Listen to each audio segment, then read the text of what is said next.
జనసేన అధినేత పవన్ కళ్యాణ్ ను పెళ్లిళ్ల పేరిట విమర్శించే వైసీపీ అధినేత జగన్ కు భారీ షాక్ తగిలింది. సొంత పార్టీలో కీలక నాయకుడు, ఉప ముఖ్యమంత్రి బూడి ముత్యాల నాయుడు ఇద్దరు భార్యల పిల్లలు ఇప్పుడు ఎన్నికల్లో పోటీకి దిగారు. అది కూడా ఒకే నియోజకవర్గం మాడుగుల నుంచి ఒకరిపై మరొకరు పోటీకి దిగారు. బూడి మొదటి భార్య కుమారుడు రవి, రెండో భార్య కుమార్తె అనురాధ ఇక్కడ ఒకరిపై ఒకరు పోటీ చేస్తున్నారు. తాజా ఎన్నికల్లో ముత్యాల నాయుడు అనకాపల్లి నుంచి వైసీపీ ఎంపీ అభ్యర్థిగా బరిలో ఉన్నారు. దీంతో 2019లో తాను గెలిచిన మాడుగుల అసెంబ్లీ నియోజకవర్గానికి ఆయన తన రెండో భార్య కుమార్తె అనురాధకు టికెట్ ఇప్పించుకున్నారు.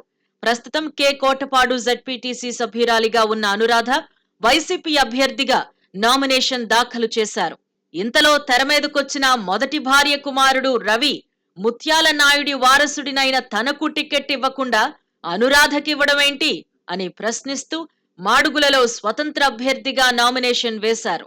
గతంలో తాను జెడ్పీటీసీ ఎన్నికల్లో పోటీ చేయాల్సి ఉన్నప్పటికీ కొన్ని పరిస్థితుల కారణంగా దూరంగా ఉన్నాను అని రవి అన్నారు.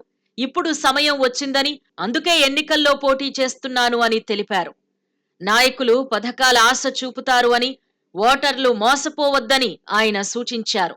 తనను ఈ ఎన్నికల్లో గెలిపిస్తే ప్రజలకేం కావాలో అది చేసి తన సత్తా ఏంటో చూపిస్తానని స్పష్టం చేశారు.